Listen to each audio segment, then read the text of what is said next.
Hi everyone, it's Janis here with another episode to help you build better daily structure and be in control of your life. If you're starting your business, you might find yourself in a situation where you try to look after every single detail. You might think that you're being helpful and responsible, but the hard truth is that you're standing in the way. If you find yourself in this situation, the solution is simple. You have to make yourself replaceable. And this doesn't mean that you have to quit. This means creating a structure that is self-sustaining so that you can focus on creating better future vision for your business. Today, we'll take a look at the Ari Meisel book called The Replaceable Founder to learn how to become a better leader. So let's dive in. Number 1, build the right structure. You don't have to be involved in every minor decision that your project or business is making. It's not just time-consuming, but also unnecessary. For that reason, you should strive to create a structure that is self-sustainable as much as possible. One way of doing this is to promote people to make their own decisions and removing unnecessary paperwork or requirements. I have been working in different businesses and I do understand that businesses want to control where the cash is going. But if you need to fill in the form and get 3 people to sign it before you can go out and buy some production supplies, then that is overkill. Number 2, find the right people. You don't have to come up with a marketing strategy or choose what software to use. It is other people's job. When I created my mobile app, I didn't decide what software we will use. My developers did that because they are the ones who will be working with the code. Let's say that the developer I work with is good at one particular programming language, but I make a decision to use a different one because my friend suggested that is a good one. This will directly have a negative influence on the whole project and its development timescale, and that is probably something you don't want to do. When you hire people and expand your team, you have to look beyond just technical skills that the person has.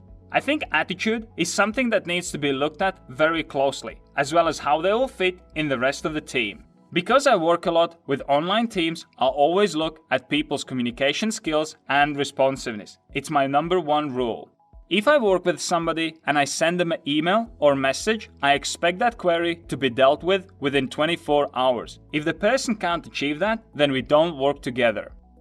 Number 3, have clear goals and responsibilities. When the team starts a new project, it's often exciting, but then as the project goes on, it starts to stagnate. Everybody is scratching their heads and they don't know what to do next. This is a clear sign that there is no clear action steps and responsibilities, and while it's not a great situation to be in, it needs to be dealt with. Whatever the project is, you have to break it down into the steps and milestones, and then assign people to specific tasks. To make the process smooth, you have to document it instead of relying on guesswork. If your team is small, you can use online spreadsheet to manage it. But if you have more than 5 people, then you should definitely consider a team management software. I have used multiple tools like TeamGant and Basecamp, as well as tested dozens of other team management software tools, and they're great to have a clear vision about where the project is going. Number 4, delegation. If you're often overworked and always run out of the time to do the things, then this is a clear sign that you're not delegating enough. And I get you guys, I was struggling with the same thing. It feels like no one will be able to do as good job as you would, but that is not true. Yes, some people will not be able to do as good job as you would, and you'll have to go through some trial and error to find the best fit. Once you have found the right person that you can work with, you will never want to go back, because now you suddenly have a time that you can invest in growing your business. Look at the things that you do every day for 1 week, and I'm sure that you will be able to identify things that you can delegate, and that will be saving you a bunch of time. Number 5, use your peak time for most productive activities. While setting up a smooth management structure is great, it doesn't mean that problems suddenly stop happening. But most of the problems are not as important as you might think. Acknowledging this will help you to work in a more productive way. You should allocate some time in the mornings for creative tasks, as this is when your mental energy is at the peak and you're most likely to get some productive work done. My most productive time of the day is between 5:30 a.m. and midday, and that's when I plan my most important activities like content creation, strategic planning, etc. Other activities like doing research, meetings, and administrative tasks are left for the second part of the day when I have less mental power.